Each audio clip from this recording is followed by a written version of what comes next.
Year, fellow nerds and geeks. Welcome to the Hall H Show. Our mission is to put the spotlight on some of our favorite pop culture and comic book artists, writers, and other creatives.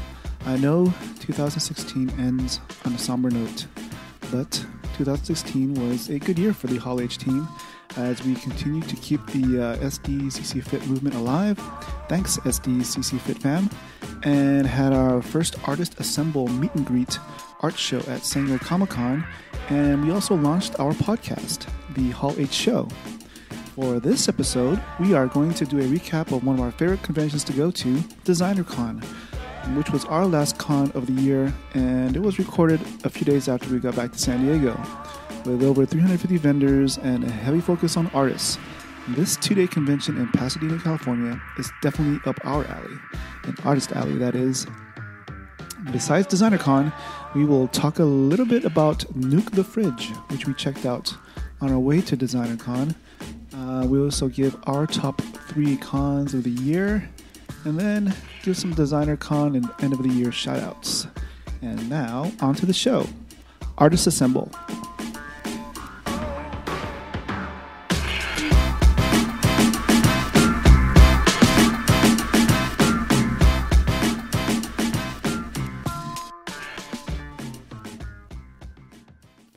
Hey everyone, thank you for tuning in to the Hall H Show. I'm your host, Aaron Nabus. And I'm your co-host, Alex Benedicto. And for this episode of our podcast, we're going to recap Nuke the Fridge Con and DesignerCon. And we'll be discussing what is Nuke the Fridge Con and what is DesignerCon. Why should you go to DesignerCon? What artists or exhibitors made us go, and what we think DesignerCon will be like next year. And we'll end it off with some shout-outs. And first, we'll talk to what is Nuke the Fridge Con. Nuke the Fridge Con is an event put together by the people at nukethefridge.com. They brought in some various voice actors and actors at the Frankinsons. What is that? At Frankinsons, which is just like an indoor swap meet for collectibles, from everything from comics, toys, card games, even like sports cards and coins and stamps. And let's see, was it the biggest names at Nuke the Fridge Con were Bill D. Williams from Star Wars and Nichelle Nichols from Star Trek, original Star Trek. And we happened to run across and meet a few artists. That was pretty cool. The first one was Dave Warner. He's a 3D artist, the type of 3D where you need to wear the 3D glasses. He had some pretty interesting projects, both in print. He had some wood, and it was pretty cool because actually had some 3D art that you could view on screen. It's like live motion. Yeah. It was pretty cool. And also Con Women Photography. She's pretty active in the cosplay photography world. It was kind of cool just spending a few minutes just getting her take on some of the conventions she's gone to. So we'll hopefully get these two on our podcast sometime in the near future. Yeah, that'd be pretty cool. Yeah, so like we said, it was at Frankinsons. And if you're ever in the LA area, just stop by and maybe pick something up. And next, we'll talk about our main topic, DesignerCon. And what is DesignerCon and why should you go? DesignerCon has been ran for about 10 years and is an annual 2-day weekend art and design convention that smashes together collectible toys, designer apparel, and so much more with badass pop art. It takes place in Pasadena, California, at the Pasadena Convention Center, usually a week or two before Thanksgiving Day. This year it took place on November 19th and 20th. And if some of you don't know where Pasadena is, it's more famous for being where the Rose Bowl and the Rose Bowl parade takes place. It's about 11 miles northeast of downtown LA, though with LA traffic, it might take you an hour to get to those 11 miles. That's Also, true. Pasadena is where Caltech is and where Big Bang Theory's, set at. Yeah, you're right. And Pasadena, it has that small town feel. And Pasadena Convention Center was pretty easy to find. Public transportation to the event was also possible. Our buddy Dan Barry took the train from San Diego to Anaheim, and then a friend picked him up from there, and so if you're in Southern California, plenty of ways to get there. I think the LA Metro, which is a trolley system, goes into Pasadena, so it's another way to get there. Immediate area surrounding convention was also easy to get around, both in car and by foot. We even walked to a nearby comic shop on local comic book shop day. Parking was pretty easy. I think it was $12 for the day. I thought we'd have a hard time finding parking on Saturday because we got there late morning, early afternoon, but it was pretty, plenty of parking left. And Sunday we got there at 9:30 and no trouble finding parking then too. This was our second year going, and one thing we noticed right away was that it did seem like a bigger con than the previous year. And first day, we spent canvassing exhibit halls on the main building. Since we knew we were going to be there for 2 days, we took our time, spend our time and talk to as many artists as we can. And also they had a second building location, Hall C, because it grew so big, and we received that for the second day. And while it seemed to have more attendees than last year, it never really got totally crowded. It was always, ample room to move around. Yeah, there was definitely a ton of room to move around. I could have dropped and done some SDCC Fit burpees pretty much anywhere on the exhibit floor. It certainly felt like DesignerCon had a bigger presence this year. It looks like they had over 350 vendors taking up, the main ballroom, as Alex said, exhibit hall A and B, and then the adjacent building had hall C. Sadly, there was no hall H. There was about 150 artists of various disciplines. In fact, some of our faves who were already there and who we already know were in attendance, like Patrick Ballesteros. Thanks for the Flash 25-cent Wonder prints, Patrick. Those are pretty sick. Jeff Pasquale from Pasquale Productions. We totally love his watercolor artwork. And Tony Tran, otherwise known as Clay Next. He's doing some pretty cool clay sculptures, and I totally dig the MF Doom clay sculpture that he did. And we actually met him at last year's DesignerCon when he was still living in Philadelphia, right? Yeah, he was still living in Philly. He just recently moved to Santa Monica. Yeah, so we'll be hopefully having more chances to hang out with him in the near future. You won't find any blockbuster Hollywood studios yet. You won't find long lines of people that take the shape of human centipedes yet. You won't find large cosplay presence either. In fact, I think the Hip Hop Trooper was the only one that we saw on Saturday. And even he was already out of a costume on Sunday.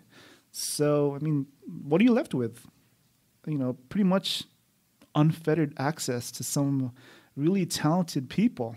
Imagine if you could have this level of engagement with, say, Robert Downey Jr., Scarlett Johansson, even Arnold Schwarzenegger. That'd be pretty cool, right?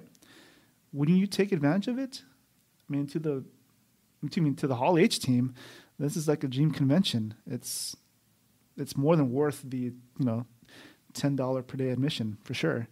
And as an added bonus, if you need to get your coffee fix, there's an actual door leading to the Starbucks next door. And ironically, the line at Starbucks was longer than any line that I saw at DesignerCon. So if you love pop art, pretty much non-existent lines, except when you're probably just buying your ticket to get in, good music, even world-renowned DJ Qbert was spinning on Saturday, and a positive atmosphere, then this is the con you've been looking for. Why do you think people should come to DesignerCon, Alex? Oh, like we've been saying, it's one big artist alley, and it's a place where you might see an artist you saw or met at a convention, or an artist you discovered online. A lot of times, there's so many artists here that you might run into them over there. Here at DesignerCon, you have time to actually talk to the artists and get to know them a little, and how they work on their art and their process, and just chit chat with them. I think the biggest reason I go to is it opens my eyes to different types of art, and new artists I usually don't see at comic conventions. That's the biggest reasons why I like to go, and good reasons why you should go check it out too. All right, so on to the next topic. What artists or exhibitors made us go, Patrick, Jeff, and Tony aren't the only badass artists or vendors that were in attendance. We also got to meet, Gmonic, Rina Koyano, aka Soul Fatale, Michael Matsumoto, Justin Orr, aka Jescope, Nate Dino, and Alex Soto. And let's see, first one was Gmonic. He's a San Diego-based artist and sculptor. He showcased some cool sculptures at DesignerCon. We've seen him around various art exhibits throughout San Diego, but at DesignerCon we actually got to meet and talk with him, and hopefully we'll get him on our podcast. Yeah, that'd be awesome. Yeah, and you can see some of his work at gmonic.com, and it's gmonik.com. Next one is Rina Koyano, also known as Soul Fatale. Soul is S-O-L-E. It just derives from her kind of artwork she does. It's portraits with the females' outfits inspired by Nike Jordans or different shoe types. She even had, I think, Back to the Future automatic lace-up Nike shoes inspired outfit on there. So you could see some of her work at rinakoyano.com. It's REINAKOYANO.com. Let's see, next one is Michael Matsumoto. He's based in Orange County. He's an illustrator and concept artist. Some pieces we saw were Back to the Future, Star Wars. I think we even saw some Avatar: Last Airbender and Korra pieces there too. And you can see some of his work at michaelmatsumoto.com, MICHAELMATSUMOTO.com. Another one is Justin Orr, also known as Jescope. He's an Oakland-based artist, and she picked up a piece from him during San Diego Comic-Con. I don't know, it's hard to describe his style of art. It's like different from other artists that we've seen. Yeah, it's definitely unique. It's something I can't really see another artist that does anything similar to what he does. Definitely a unique style that he has. Yeah, he does. I think his latest one was a Stranger Things piece. So you got to check him out on his website, justscope.com, JUSSCOPE.com. Next one was actually he's a cousin of one of our friends, and his name is Nate Dino. He's based in San Diego, and he does a lot of athletic or sports related and musical themed art pieces. He has prints, t-shirts. You can check him out at petproject.com. That's PETTPROJECT.com. And the last one I'd like to talk about is artists that we follow on Instagram, and He's based out of Chicago, originally from Wisconsin, but now based in Chicago. And we were lucky enough that he made it out here so we could meet him. And it's Alex Soto. He has pretty cool pieces. You could check out his Instagram at AlexMDC. That's the @ symbol, ALEXMDC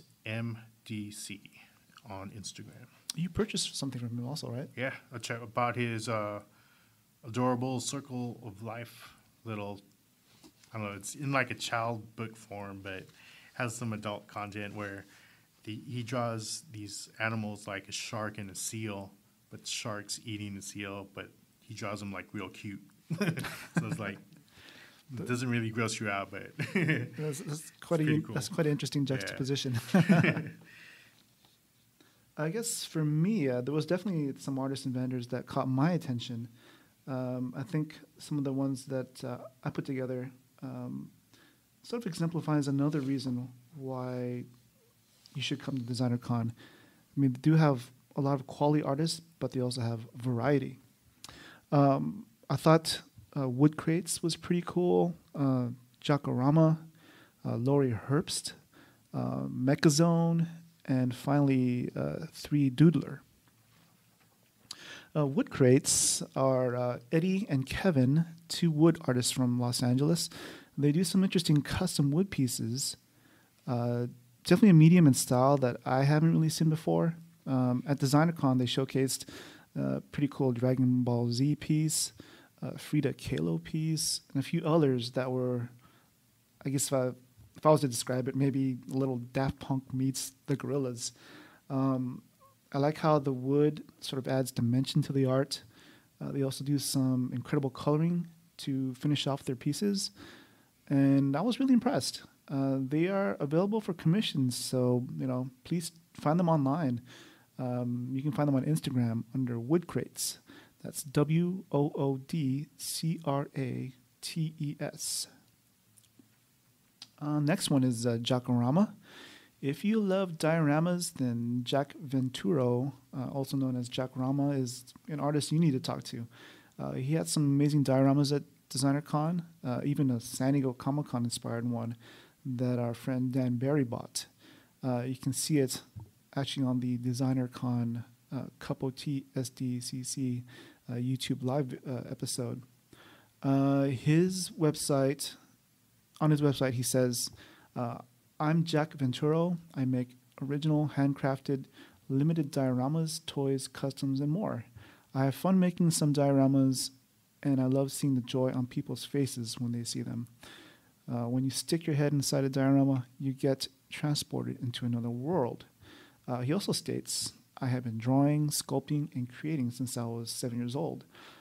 I was never satisfied displaying my action figures and collectibles on my bookshelf all by themselves. So I began to create and build scenes inside the shelves. At 15, I made my first diorama of The Wizard of Oz, my favorite movie and a piece I still have today. I created Jackorama in 2004 to simply showcase my personal collection of dioramas and sculptures to friends and family who couldn't see them in person. After many years of everyone trying to convince me to make dioramas to sell, I decided to go for it. In 2011, I premiered my work at DesignerCon in Pasadena, California. I continue to attend DesignerCon every year. I mean, looking at his dioramas up close at DesignerCon, I was amazed at the attention to detail. Even the Rogue One piece that he did, armed with only the limited footage and info that that's out there, he was able to construct something that was pretty believable. I'm glad he decided to listen to his friends. He's based out of Palmdale, California, and he can be found online at jackorama.com. That's JACKORAMA.com. The next person on my list is Lori Herbst. She's a textile artist, and her Walking Dead piece of everyone's favorite bat-wielding sociopath, Negan, Daryl should have died, not Glenn, was pretty damn cool from a distance. You would think it was like an illustration, but up close, you find out it's all hand sewn. Her work definitely stood out, and it's no wonder that even Matt Groening, I guess he was actually there at DesignerCon, creator of The Simpsons and Futurama. He even approves of her work. Yeah, it was pretty cool. I remember I was just walking by, and the Negan one caught my eye. Then I took a closer look, and I was like, "Whoa, it's all sewn together." It's like she takes vinyl pieces and takes industrial sewing machine and puts together. So that was like really amazing work that she does. Yeah, so we definitely want to pick her brain. I'll be hopefully have her on a podcast. I think she's based out of Stockton. Yeah, so maybe we can make a Northern California trip. Yeah, you can check out her work at loriherbst.bigcartel.com. That's LORIHERBST.bigcartel.com. And the next two are sort of a testament to the growing use of 3D printing and 3D technology. The first one is Mechazone by David White. This was pretty nostalgic. I mean, especially for you MechWarrior fans, you'll see some of his 3D printed pieces and be instantly reminded of the MechWarrior designs from the video games. And turns out David has past video game experience doing concept artwork as well as 3D modeling, texturing, rigging, and animation for a few of the MechWarrior titles. Not only that, this is pretty interesting. He lives in the same town where Mirage Studios is on the East Coast, of Teenage Mutant Ninja Turtles fame. And yes, he's done some 2D illustration work for them, and they're pretty cool. So check out his 3D printed line of Mechanauts and Pritonauts, as well as some gorgeous 2D work that he did at mechazone.com, mechazone.com. Yeah, it was like his 3D printed robots were pretty cool because they're all articulated, and you could move them and pose them. That was pretty cool. Another thing was him showing us his sketchbook where he has some pretty cool, mech designs in there. So maybe next time he could bring out some prints of those sketches. That would be pretty cool. Yeah, for sure. Yeah. I was definitely blown away by that stuff. But just the fact that he knows the people that did Teenage Mutant Ninja Turtles. The next one on my list is 3Doodler. Instead of 3D printing, the 3Doodler pens allow an artist to paint their ideas in a 3D space. I think this is definitely an innovative way to combine art and technology. According to Wikipedia, the 3Doodler works by extruding heated plastic that cools almost instantly into a solid, stable structure, allowing for the freehand creation of three-dimensional objects. It utilizes plastic thread made of either ABS, PLA, or TPU, different types of plastics, that are melted and then cooled through a patented process while moving through the pen, which can then be used to make 3 objects by hand. On the DesignerCon Cup of Tea SDCC episode, Maxwell Bogue, CEO and co-founder of Wobbleworks Inc., the maker of the 3Doodler pen, explains that not only can you make art with it, but you can also make something functional. And he busted out his wallet. He said he made that wallet with the 3Doodler pen. And he said he made it a year ago. Yeah, a year ago, so it's durable. Yeah, it's still showed us, on live YouTube live show that you can make something functional with the pen, and it looks like he had a couple of Kickstarter campaigns. The first one raised $2 million for the first model, and then for the newest model, they raised $1.5 million. So that's pretty impressive. Go check it out at the3doodler.com. That's THE, the number 3, DOODLER.com. Yeah, they had, I think, 3 different versions of their 3D pen. They had like a one for kids, so it's a little bit bigger, so it's easier for them to hold. Mid-range version and high-end version for serious artists and 3D sculptors. Yeah. Looking forward Yeah. to seeing what else they do in the near future. Mhm. And now on to the next topic. What will DesignerCon be like next year? Looks like the first show was in 2006.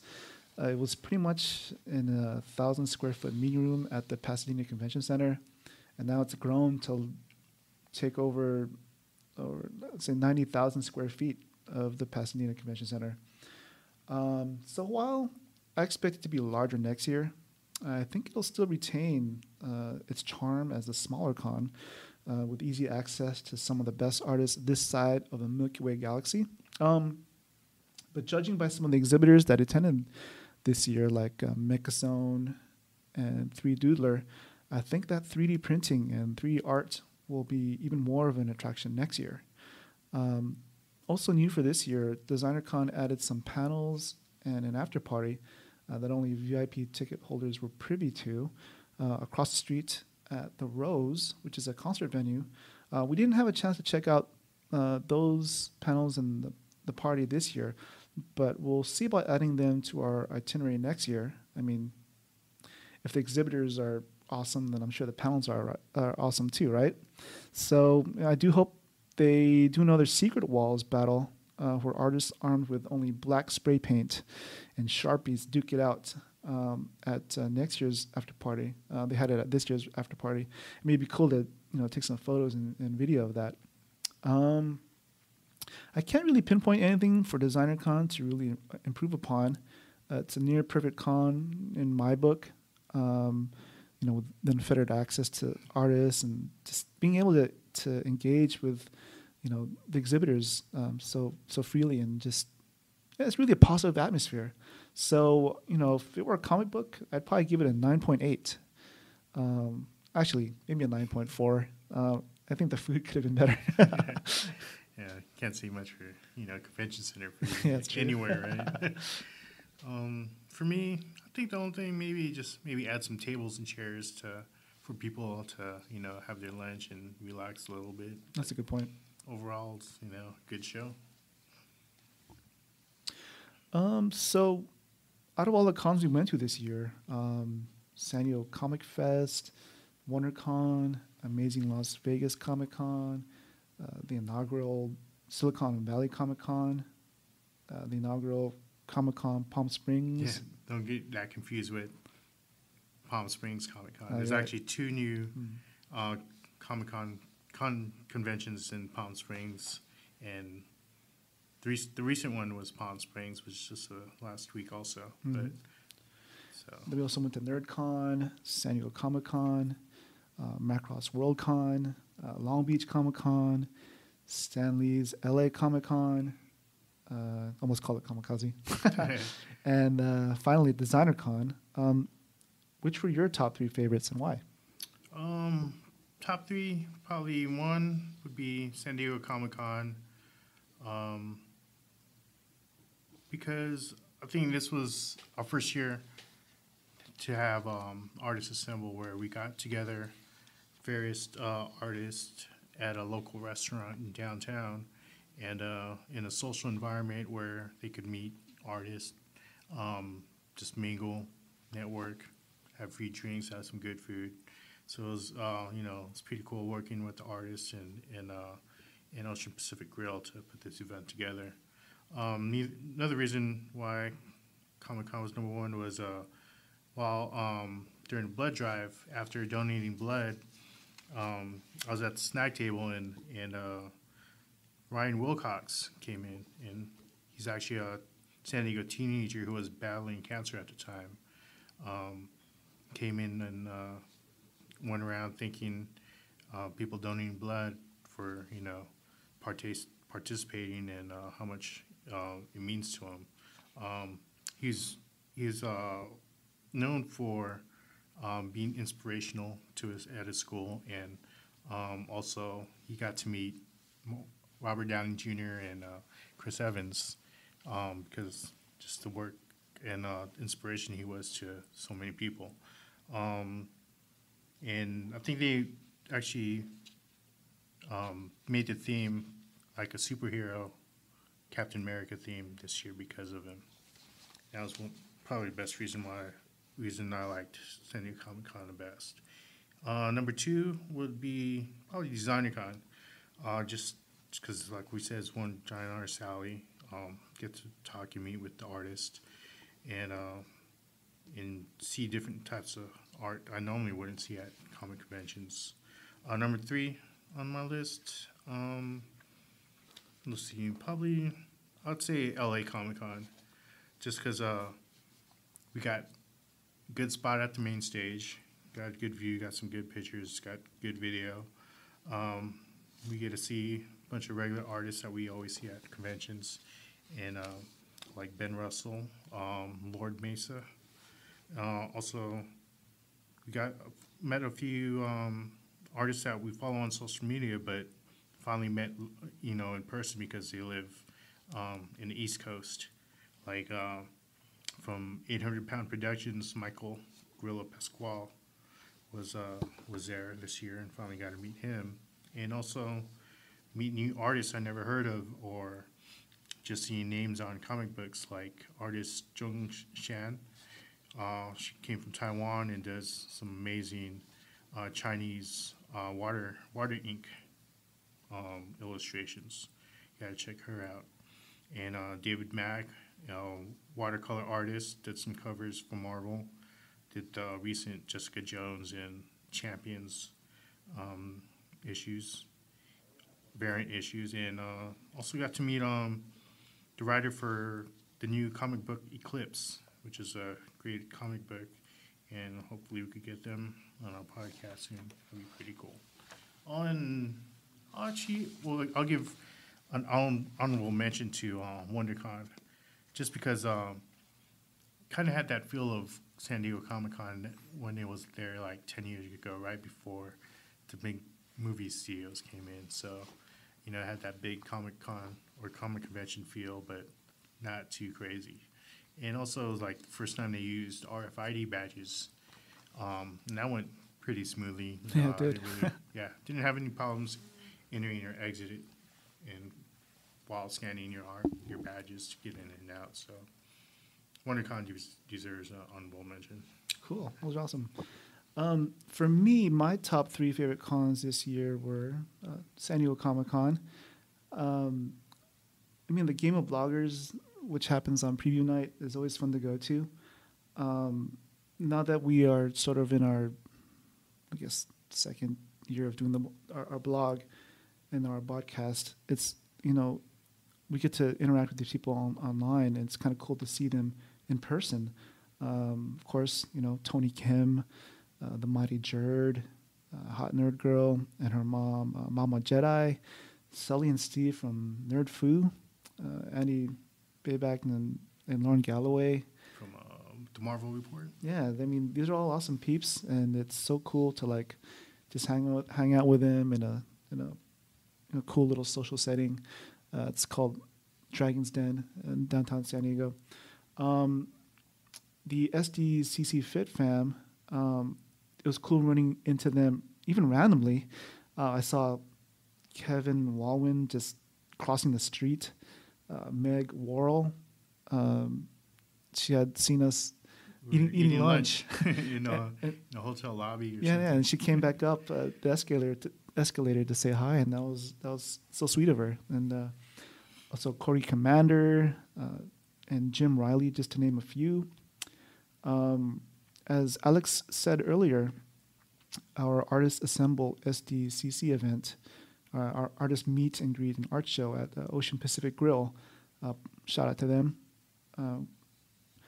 We had Eric Ninotalski, Ethan Castillo, Keithan Jones, Bobby Rubio, Jeff Pasquale, and Patrick Ballesteros all attend.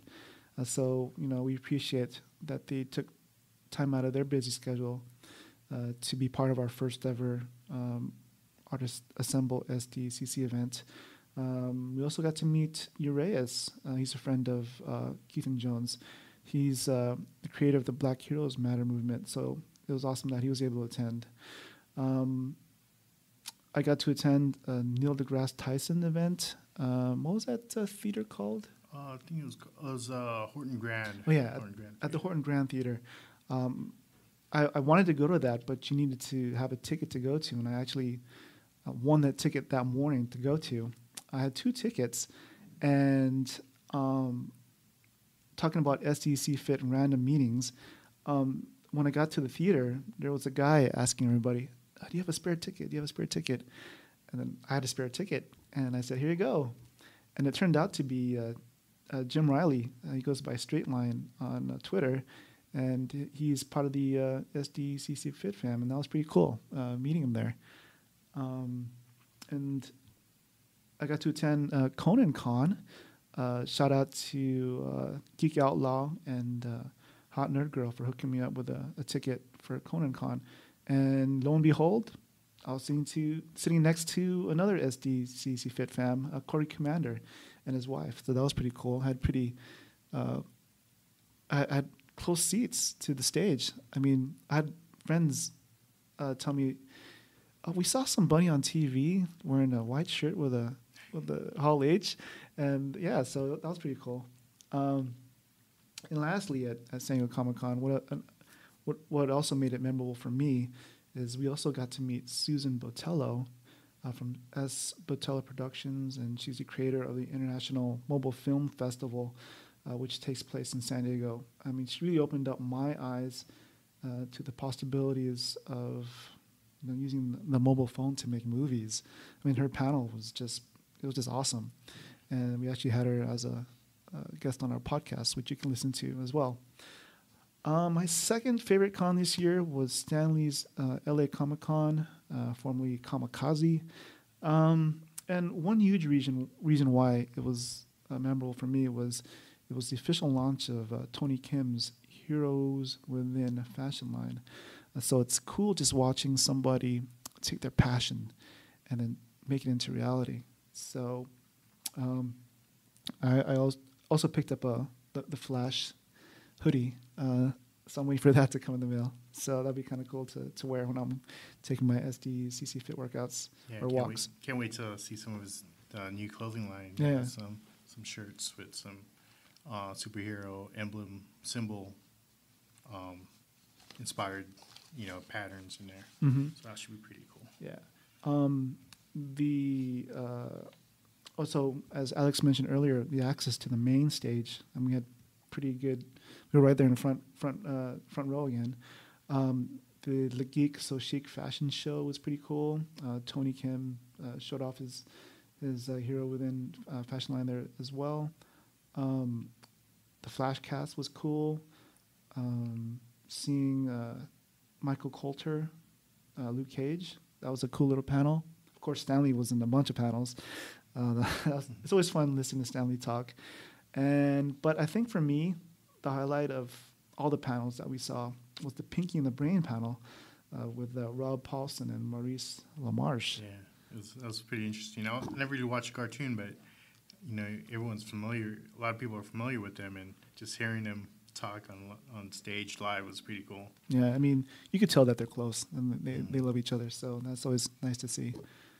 And the third one on my list is DesignerCon, obviously.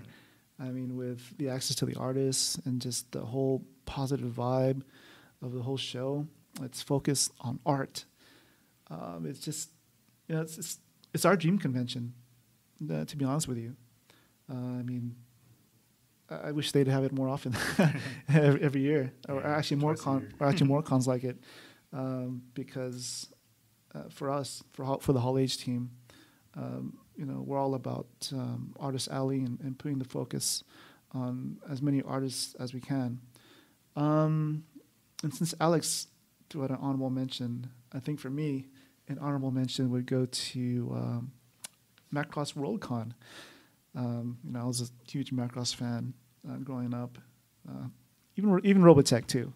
So I got to meet the voice of Lin-Min May, Mari Ijima. So that was pretty cool. She even had a little concert there. So I enjoyed. It was really small. It was a small con. Yeah. I doubt even 700 people showed up, but it was still pretty cool. Mm-hmm. Also, it's not exactly a con, but it's an event that we went to. I thought the Stranger Comics release party for the Vampire Hunter D comic book at Heidi Ho Comics in Santa Monica, California was pretty awesome. We got to hang out with Sebastian A. Jones, the president of Stranger Comics, Daryl May, writer Brandon Easton, artist Michael Broussard, Sheldon Mitchell, and Hyung Tech Nam.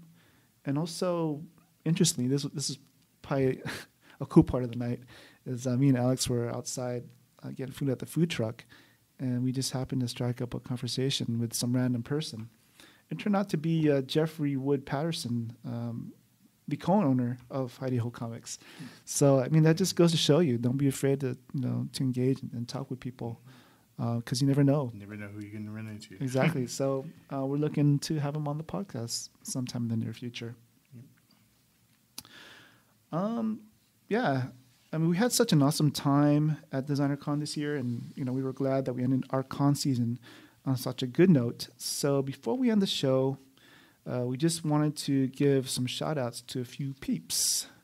I guess right off the bat, the organizers of DesignerCon, I mean, great job. Kudos to all of you.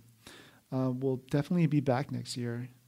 Thanks for providing an environment where art is celebrated, where fans can easily engage with some of their favorite artists. To Leonard Sultana, Englishman in San Diego, and Alyssa Franks, Friends of CC. They're the hosts of the weekly Couple TSDCC YouTube live show. If you guys aren't watching that on a regular basis, then shame on you, because they're a lot of fun. Yeah, every Sunday at 10 Pacific.